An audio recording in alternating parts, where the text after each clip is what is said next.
metero bishobora gushika 80 bishobora kuba birenga 80.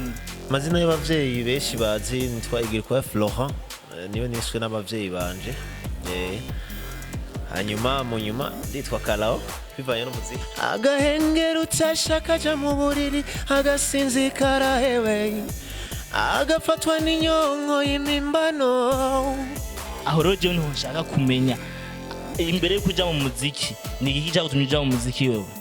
My Angela, Angela, me like you, biggie big. I say run for my baby love. Yeah, baby come closer, my baby love. Yeah, mwana muto, nyegera ungumye ni wewe shaka.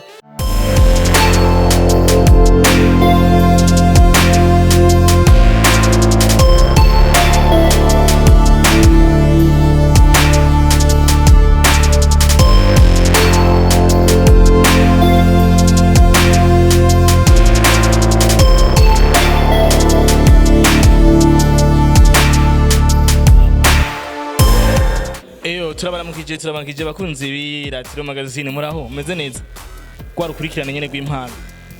Twarabivuze ko dufite impano zikomeye cyane, tuzokomeza tubazanira impano buri munsi tubahereza impano. No munsi nawe twagendewe muri studio yacu, twagendewe n'undi umuntu nawe yatugendeye kuva mu Rutana ngiye turabe kuva Bujumbura no mu Rutana ni birometero bishobora gushika 80 bishobora kuba birenga 80. Ariko umuntu w'umusore yavuze ati jewe ndaje i Bujumbura. Yaje yatugendeye no munsi twamuhaye karibu muri studio yacu, twamunamukije mugabo turabona yuko ivyo tugomba tuganire ntituri buganire kuva urugendo yagize kuva mu Rutana, ahubwo ico yakuye mu Rutana ni giki, nico twifuza kumenya. Rero nitwa Calao. Calao meze neza? Safi mzee, au meze fresh. Karibu cyane muri studio yacu. Merci sana, murakoze kunyakira muri Iratiro Magazine. Ndagiye cyane ko kuronka iri teka ryo kuyaga nawe akakanya. Ngo niteka, ariko nanje niteka natyo kubona naronse n'umuvandimwe, kuko n'umuvandimwe nawe afise byinshi ahava tuyagira. Ariko imbere yuko tuza kuganira kuri kwizina navuze ngo Calao, araza kutubwira amazina yiwe, kuko twebwe tuba dukeneye kuganira parcours urugendo rwiwe mu muziki. Bien sûr kewe no muririmvyi afise impano zikomeye cyane, tuba dukeneye kumviriza urugendo yagize kugira ngo aze kwitwa iryo zina uno munsi tumwita. Mbega we imbere ko witwa Calao witwa gute? Amazina y'abavyeyi benshi bazi nitwa Igirwa Florent, niyo niswe n'abavyeyi banje. Hanyuma mu nyuma nditwa Calao bivanye n'umuziki. Flora, kugira ngo rero nkene utubwire ndibuve ngo interval iri hagati ya Flora na Calao. Kuko Calao je namumenye vuba, nta mezi abiri aheze ndamumenye. Mugabo nkenero utubwire muri yo interval wakora iki ava yuko uza kwitwa Calao? Calao ubwa mbere nkuko bisanzwe nk'abandi turavuka mu miryango, hanyuma tukaja kwishuri. Nagiye kwishuri nitwa Florent, hanyuma nakuze ndi muri music novuga, kubera je narinze cy'ubwenge mbona music ndayirimwo. Hanyuma mu nyuma ndahava ndatorerwa izina ni ryo kwitwa Calao.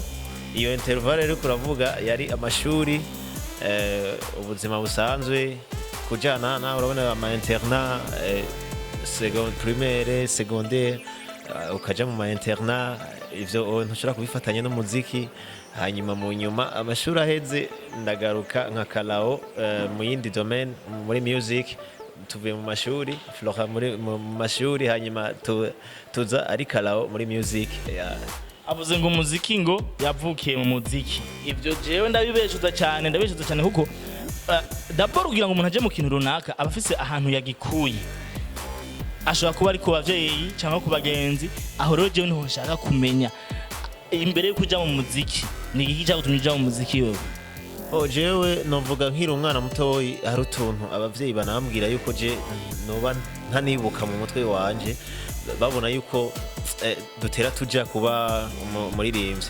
Hanyuma iyo nciye ubwenge hariho ibintu vyigeze kuba niga mu mwaka wa 4, mama ararondera ama instrument musical, hanyuma dutanguza band muri Rutana, yaba ni ya mbere benshi barayizi. hanyuma je nabandi kuri backing igihe cyose kubera nari umwana mutoyi nabona umenga ndacabisinisha muga twari kumwe n'abantu bakuze gose abantu bumva umuziki hanyuma niko kuca mbona jewe uko nakura nce ubwenge nkumva nyene nta bindi nkunda abandi bakunda imipira abandi bakunda ibiki jewe kugeza n'isaha jewe ibintu vy'umupira ntumbari no abandi bakunda umupira ibiki hanyuma jewe bakamabona n'umuziki niko ko supportinga abavyeyi barasupportinga hanyuma mu nyuma ndatwagwa n'amashuri ndava muri bimwe vya band ndaja ku mashuri muri internat mu nyuma ndavuga ati ifa ko nzogaruka ndi mushasha abavyeyi nkabereka yuko hari ikindi kintu niyubatsemwo biciye kuri wa muziki nyene. Voilà, aho rero nari nkeneye kumva kandi nawe uriko dukwihana ku Iratiro Magazine nibaza ko wumvise urugendo yagenze mugabo twumvise yuko abavyeyi biwe ariwe d'abord nibo shingiro ry'umuziki wa Calao. Rero nkeneye udusubize muri bya bihe uri kumwe n'abavyeyi kuko nibavuze ko wa bakinga ushobora kuba hari akaririmbo wibuka mama wawe ashobora kuba aririmba ukumva no kuri baking ukumva ko bisona neza nika karirimbo jewe rero nkeneye rero ducishirize ko ngaha twege ariko badukwikena hari ayi bumvirize yuko ukiro wari ubishoboye ngo wari ukiro umwana mugabo karirimbo wakaririmba neza. Nakunda kuririmba turirimbo twa kera twaba Africa Nova twabahaga abandi beshi cyane je nakunda karirimba umugore kavuguko agahengera utashaka ja mu buriri agasinzikara hewe agafatwa n'inyonko y'imimbano agahengera ugiye agatamba agasiga imigeri gahinda umugore nk'uyo nitsemba nterekeye ukamugurira imodokari agasimba kayankai noya mama je nishakira indege ukamugurira iyindi akarahira karengwa noya mama je nishakira indege. Guys mama Calao ivyo ndavyumvise uheje kuririmbana na mama wawe uja kwishure rero nkeneye rero utuzane rero muri Calao nyawo yamaze kuva kwishure mbega tutaraza muri ivyo ufise indirimbo ziwa ufise indirimbo apari ya Keti na jewe nza kuyikubaza ko vyishi cyane ava yiyo oye ufise indirimbo zingana. Ntaragenda ngaho kure ubwa mbere jewe hariho ama etape nagiye ndacamo haraje ibintu vya Primusic ndavuga ati ifiko nja kwipima nanje ndabe yuko noba itala yanje yoba yaragutse niho twarapambana tugashika muri quart de finale naho bica bitangura kuyumva kuko ivya bibana n'ukuntu vyaba bipanze ariko ni tubonye bidapasa turavuga tuti okay reka turindire turabe yuko impano yacu irashobora kuzoca mu yindi nzira mu nyuma niho niyubaka n'abatipe bo mu Kanyosha bita Rich Boys Team barimba matrap babarapere je narimba mahofre cyo gihe twarakoranye indirimbo zishika hamunani ndabarimbira mahofre je naba ndiko ndavuga ati je ndiko ndaraba gusa impano yanje yuko bimwe niyumvamwe yuko ari by'ukuri nkavyumva ko bimeze neza ariko nkavuga ati uko nzi umuziki ni industry yagutse sana iri vaste sana ntushobora kwikorana wenyene ndavuga ati ifo ko ndindira nkazoronka buri muntu wese nkavuga ati yaramfasha iki hanyuma niho navuga ati uyu mwaka wa 2020 mu kwicenda niho natangura Calao. Voilà, aho rero yatubwiye parcours yiwe ko hariho n'amatimu yagiyemo amagroupe ndetse akaba afite n'indirimbo nyinshi cyane mugabo hari ahantu uvuze je hamfashe cyane ngo Primusic ndarizi nihiganwa ryatunganywa n'ishirahamwe Blarudi ryaba rimwe abantu bafite impano zikomeye cyane ukambwira ngo washyize muri quart de finale Calao cyenda keneye akarimbo waririmbye mukiri mu majonjoro hama ugera muri quart de finale indirimbo yagushikanye aho hantu jewe niyo nkeneye uturirimbire ngaho kugira ngo abantu badukwikana hari ya Iratiro Magazine bumvurize neza yuko umuntu twagendanye muri Primusic yarabizi impano yarayifise canke bashaka kwamutoye kubera mama we yarafise band izwi mu rutana cyane. Ntibantuye kubera ngo afise band izwi mu rutana ahubwo kubera urumva izo etape zose kuva ku ntango ku ntara gushika muri quart de finale tuba twamaze no kuva iwacu abahageze aho nyene uvuga ati haza gukora impano nta muntu ari nyuma yanje afashe turirimbe duha akantu rero kuri iyo mpano rero twumvirize indirimbo baririmbiye hariya kugira ngo ubemeze muri Primusic. bwa mbere natanguje kubera nakunda gucanga ibintu igiswahili. Najua kukikucha ndajuta kama nikisikia utaniambia, maana moyo wangu nimekupa uweke. Mimi mjinga tena mfungwa, nimejileta gerezani tena, sikujua takuwa mateka. Najua ulinizungusha sana, sijali huwa ni mambo ya ujana. Kukupenda wewe sijuti, maneno yalisemwa mengi sana, kuna wakati nilikata tamaa. Kukupenda wewe sichoki, moyo machine ila guys, iri ni impano vara aho rero nari nkeneye utuzana kuko jewe ndaca kuba nemeza yuko abantu bafise impano, ariko mwebwe muko muradukwikana ku Iratiro Magazine ni mwebwe muza kujudginga mutubwira ati bwa ndi wa muhungu afise impano. Rero Calao, ubu rero tugomba tunjire muri Calao rero nyawe muri watubwiye ko 2020 ariho watangugaragara neza nka Calao. Indirimbo abantu bashaka ko batamenye ariko ariyo winjiye muri 2020 ni indirimbo ya gute? Muri 2020 navuga indirimbo benshi nibaza yuko ninayivuga baraza kwimena indirimbo yitwa Angela. Narakoze indirimbo yitwa My Sugar, ndakora n'indirimbo yitwa Angela, ariko My Sugar ntiyamara gufata umwanya munini ya kubera ko nitwa ko narinje ndi mushasha, kandi sinayiha umwanya kubera navuga ati ko ndi mushasha bisaba yuko nkorana inguvu umuvuduko mwinshi, bituma Angela My Sugar zikwirikirana n'ingoga, hanyuma abantu baragira shwa batora Angela bariyo bakunda cyane. Angela, jewe Angela sinagize bako ryo kuyimenya, ndetse ndazi nawe ko wari kwikana hariya hari n'abantu benshi batagize bako ryo kuyimenya, ariko ndashaka uducishize ko gatoya kuri Angela kugira ngo tuve kuri Angela uco twibusa niyo My Sugar hama tuganira ibindi. Baby me I lucky yo jiggy jiggy, yeah. Jifanye kama una rotate yo biggie biggie, yeah. My Angela, Angela, Angela rotate yo jiggy jiggy. My Angela, Angela, Angela me like yo biggie big. I say one for my baby love. Yeah, baby come closer my baby love. Yeah, mwana moto nyegerungumye ni wewe shaka. Oya teri namgimwe yindi nanju zozo sangai. Please come on ndaguyeke ya zos. Come on nanje fisa kayosh. Let me take it to my baby, slow down. Come on, shake it till your body go down. I got any home body's why. Baby, you Johnny, onja. Yeah. Mama. Uno mwaka Impano. Bro, urazi kuririmba. Thank you sana. Murakoze cyane. Kandi niko ndakumviza neza. Ni naco ngomba duce duhereza ko kuko abari badukwikana hari aye bafise byinshi navyo bazotuganiriza kuko muri commentaire turaha umwanya wo kwandika, ndetse rimwe turabashaka ko n'ama link kugira ngo indirimbo runaka ishobora ko yabuzwe ngaha aye bashobora no kuyikwikirana cyane. Ndakeneye utubwire rero iyi ndirimbo wahereye ko My Sugar niyo tutamenye cyane, mugabo nayo nyene uducikize gatonya hama ucu tubwira rero Calao uno musi. Yeah. Mapenzi ni picha yamenifanya mikicha tena yawezi jificha azarana na pita ukunzu mubuze wosara wamukubiti jishuga turubura. Hey, let me try you to be your handsome, try you to be a good boy. Nitakupenda mpaka kifo, popo tutapokwenda mimi nipo.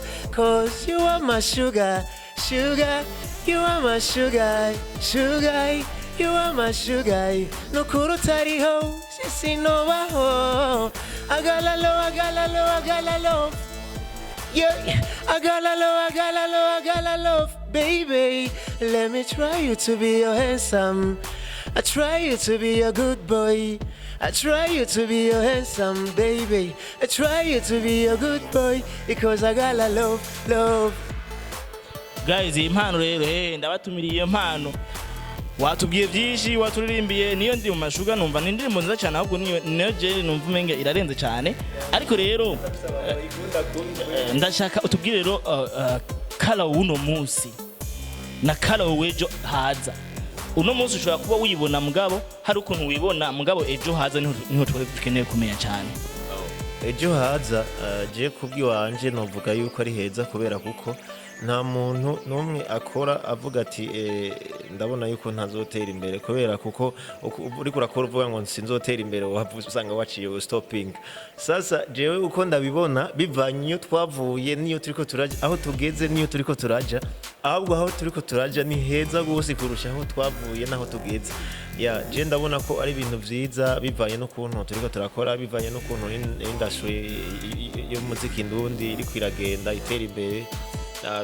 Bivanye kimwe cyose muri rusange uko kiriko kiragenda, urabona ko bidasa n'ivya kera, ntibisa n'ivy'uno munsi kandi nejo bizoba vyahindutse.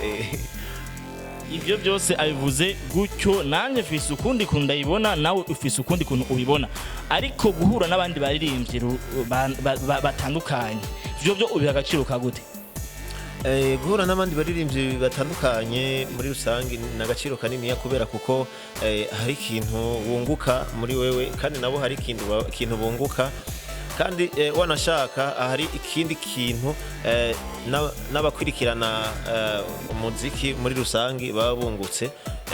Benshi usanga ari abantu bakunda bavuga ati ndakunze ukuntu nakana nakabahuye, ndakunze ukuntu bariko barakorana, vyerekana urukundo, vyerekana support, vyerekana iterambere muri rusange kubera umuririmbyi ateye imbere ahura n'abandi, umuririmbyi ahuye n'abandi haba harimo urukundo. Yes, ni ibintu nk'ibyo byose biravangatiranye kandi umuririmbyi ahuye n'abandi haba harimo umunezero wiyongera ku bantu bakurikirana umuziki kubera twebwe tudandaza umunezero.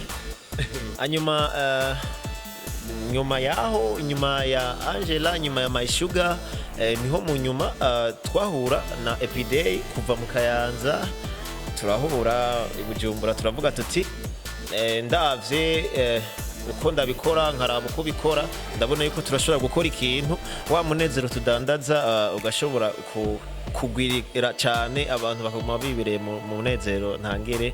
Niho twaca dukora indirimbo yitwa Ketina, niyo iheruka gusohoka ubu vuba. Voilà, ivyo byose aravuze ngo guhura n'abandi baririmbyi ko ari ibintu by'agaciro cyane, bari ibintu bikomeye cyane. Mu nyuma yahavuye aza guhura na Epiday, yumvise impano Epiday afise, nawe akaraba impano afise, akavuga ati impano zibiri ndazikoranije twokora ikintu kizima. Yavuze ko bakoranye indirimbo na Epiday yitwa Ketina. Iyo Ketina reka nzobahe karibu uwundi munsi mwazananye na Epiday kugira ngo muze muyiganireho kuko no munsi nimana kwakira uri wenyene ukabwo muvuge ku ndirimbo mwakoranye na Epiday ntivyo bisa neza cyane. Reka muhungu genda gushimire, nzoguhe karibu uwundi munsi uzananye na Epiday kugira ngo mutubwire kuri Ketina ndetse mwanatubwire n'ukuntu mwana huye. Merci sana.